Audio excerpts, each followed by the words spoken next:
भारत ने नई दिल्ली स्थित पाकिस्तानी उच्चायोग में कार्यरत एक अधिकारी को पर्सोना नॉन ग्राटा घोषित कर दिया है और उससे 24 घंटे में देश छोड़ने के लिए कहा है।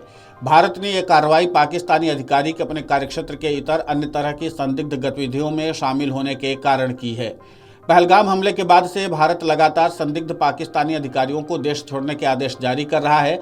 पाकिस्तानी उच्चायोग के प्रभारी को भारत ने आज इस संबंध में एक डिमर्से यानी कि कूटनीति में दूसरे देश के खिलाफ उठाया गया कदम जारी किया और उनसे उपरोक्त अधिकारी को 24 घंटे के भीतर देश से बाहर भेजने के लिए कहा गया है।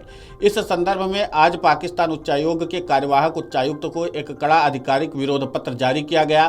भारत की ओर से स्पष्ट रूप से निर्देश दिए गए कि पाकिस्तान के कोई भी राजनयिक या अधिकारी भारत में अपने विशेषाधिकारों और दर्जे का किसी भी प्रकार से दुरुपयोग न करें। बता दें कि पर्सोना नॉन ग्राटा किसी भी विदेशी राजनयिक को अवांछित घोषित करने की वो स्थिति होती है जिसके तहत उसे तुरंत देश छोड़ने का आदेश दिया जाता है। इससे पहले 13 मई को भारत ने जासूसी में कथित रूप से संलिप्त होने के कारण एक पाकिस्तानी अधिकारी को निष्कासित कर दिया था। गौरतलब है कि 22 अप्रैल को जम्मू कश्मीर के पहलगाम में पाकिस्तान समर्थित आतंकवादियों द्वारा की गई एक भयावह घटना में 26 निर्दोष पर्यटकों की बेरहमी से गोली मारकर हत्या कर दी गई थी। इस जघन्य आतंकी हमले के ठीक अगले दिन 23 अप्रैल को भारत ने पाकिस्तान के खिलाफ कई कड़े कूटनीतिक कदम उठाए थे। इसके बाद से भारत लगातार संदिग्ध पाकिस्तानी अधिकारियों को देश छोड़ने के आदेश दे रहा है। इन उपायों के तहत नई दिल्ली स्थित पाकिस्तानी उच्चायोग में कार्यरत अधिकारियों की संख्या को 55 से घटाकर 30 कर दिया गया। इसके अलावा भारत सरकार ने पाकिस्तानी रक्षा सलाहकारों को देश से निष्कासित करते हुए उन्हें एक सप्ताह के भीतर भारत छोड़ने का निर्देश दिया। साथ ही भारत ने इस्लामाबाद स्थित अपने उच्चायोग से सभी रक्षा सलाहकारों को तत्काल प्रभाव से वापस बुला लिया था और वहां कार्यरत राजनयिकों की संख्या में भी कटौती कर दी थी। सूत्रों के अनुसार यह कदम यूट्यूबर ज्योति मल्होत्रा और कई अन्य लोगों की गिरफ्तारी के बाद उठाया गया है जिन्हें पाकिस्तान के लिए जासूसी करने के आरोप में पकड़ा गया था।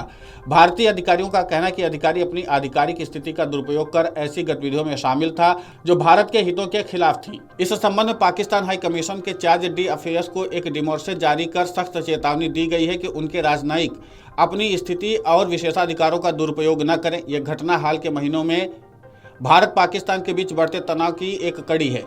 अप्रैल 2025 में पहलगाम कश्मीर में हुए आतंकी हमले में 26 लोगों की मौत हो गई थी, जिसके बाद भारत ने जवाबी कार्रवाई में ऑपरेशन सिंदूर शुरू किया। इस ऑपरेशन के तहत भारतीय सेना ने पाकिस्तान और पाकिस्तान के कब्जे वाले कश्मीर में 9 आतंकी ठिकानों पर मिसाइल हमले किए, जिसमें जैश ए मोहम्मद का प्रमुख ठिकाना बहावलपुर भी शामिल था। इसके बाद 6 मई 2025 को भारतीय सेना ने पुलवामा के पंपोर में पाकिस्तान के एक JF-17 लड़ाकू विमान को मार गिराया था जो भारतीय हवाई क्षेत्र में घुसने की कोशिश कर रहा था। इससे पहले 13 मई 2025 को पाकिस्तान ने भी एक भारतीय राजनयिक को जासूसी के आरोप में निष्कासित कर दिया था, जिसे भारत ने निराधार करार दिया था। दोनों देशों के बीच नियंत्रण रेखा पर तनाव लगातार बढ़ रहा है। पाकिस्तान ने भिम्बर गली और पुंछ राजौरी क्षेत्रों में भारी मोर्टार गोलाबारी की, जिसका भारत ने भी जवाब दिया। इसके अलावा भारत ने सिंधु और चेनाब नदियों के पानी पर नियंत्रण को लेकर भी सख्त रुख अपनाया है, जिसे पाकिस्तान ने जल युद्ध की संज्ञा दी है। लेकिन पाकिस्तान की तरफ से कुछ भी कहा जा रहा हो, लेकिन भारत की तरफ से लगातार एक्शन जारी है और उसी के तहत एक और अधिकारी को अब देश छोड़ने के लिए कह दिया गया है। जाहिर सी बात है कि भारत ने एक बार फिर से पाकिस्तान के ऊपर सख्त एक्शन लिया है। गौरतलब है कि 22 अप्रैल को जम्मू कश्मीर के पहलगाम में पाकिस्तान समर्थित आतंकवादियों द्वारा की गई एक भयावह घटना में 26 निर्दोष पर्यटकों की बेरहमी से गोली मारकर हत्या कर दी गई थी। इस जघन्य आतंकी हमले के ठीक अगले दिन 23 अप्रैल को भारत ने पाकिस्तान के खिलाफ कई कड़े कूटनीतिक कदम उठाए थे। इसके बाद से भारत लगातार संदिग्ध पाकिस्तानी अधिकारियों को देश छोड़ने के आदेश दे रहा है। इन उपायों के तहत नई दिल्ली स्थित पाकिस्तानी उच्चायोग में कार्यरत अधिकारियों की संख्या को 55 से घटाकर 30 कर दिया गया। Video desk amarujala.com। अगर आप ये वीडियो YouTube पर देख रहे हैं तो हमारे चैनल को सब्सक्राइब कर बेल आइकन दबाएं और Facebook पर देख रहे हैं तो हमारे पेज को लाइक करें।